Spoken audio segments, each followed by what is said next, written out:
పేదవాడి పక్షాన నిలబడతాం, ప్రజా గొంతుకై నినదిస్తాం.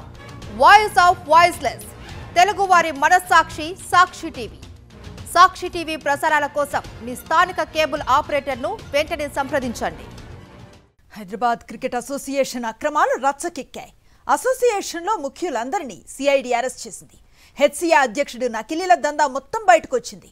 చాలా కాలంగా హెచ్సిఏ వివాదాల పుట్టగా మారింది. ఇప్పటికీ ఈ వ్యవహారంలో సిఐడి పోలీసులు ఎంట్రీ ఇచ్చారు. హెచ్సిఏ అక్రమాల చిట్టాలో ఏముందో ఇప్పుడు చూద్దాం.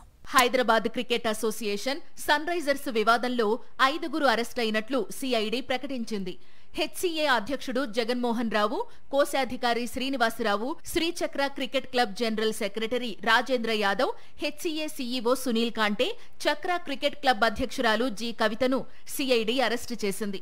హెచ్సిఏ నిధులను వీరంతా కలిసి దుర్వినియోగం చేసినట్లు సిఐడి గుర్తించింది. నకిలీ పత్రాలతో పలువురి సంతకాల ఫోర్జరీ చేయడం ద్వారానే జగన్మోహన్ రావు హెచ్సిఏ అధ్యక్షుడిగా పోటీ చేసినట్లు గుర్తించింది. శ్రీచక్ర క్రికెట్ క్లబ్ కోసం నకిలీ పత్రాలను సృష్టించినట్లు విచారణలో వెల్లడైంది. నేరపూరిత నమ్మక ద్రోహంతో ప్రజానిధులను జగన్మోహన్ రావు దుర్వినియోగం చేశారని సిఐడి తెలిపింది. ఐపీఎల్, ఎస్ఆర్హెచ్ యాజమాన్యాన్ని బెదిరించినట్లు గుర్తించింది.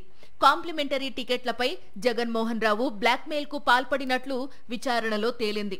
కార్పొరేట్ బాక్సులకు ఉద్దేశపూర్వకంగా తాళాలు వేసి వేధింపులకు పాల్పడ్డారని, తాము చెప్పినట్లు వినకపోతే తీవ్ర పరిణామాలు ఉంటాయని బెదిరించినట్లు సిఐడి విచారణలో బయటపడింది. సిఐడి ప్రాంతీయ కార్యాలయానికి నిందితులను తరలించారు. 5గురి నుంచి స్టేట్మెంట్ తీసుకున్నారు. అయితే జగన్మోహన్ రావు తరపు న్యాయవాదులు అక్కడకు చేరుకున్నా వారిని లోనికి అనుమతించలేదు. స్టేడియంలో జరిగిన ప్రతి మ్యాచ్కు 10% టికెట్లు హెచ్సిఏకు ఇస్తారు. అయితే మరో 10% టికెట్లు ఇవ్వాలని ఎస్ఆర్హెచ్ను జగన్మోహన్ రావు ఇబ్బంది పెట్టారు.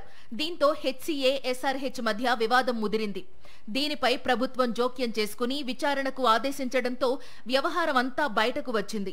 హెచ్సిఏలో భారీగా నిధుల గోల్మాల్ జరిగినట్లు సిఐడి గుర్తించింది. హెచ్సిఏ బ్యాంకు ఖాతాల నుంచి అక్రమంగా నిధుల బదిలీ జరిగిన విషయాన్ని గుర్తించి కొన్ని కీలక పత్రాలను స్వాధీనం చేసుకుంది.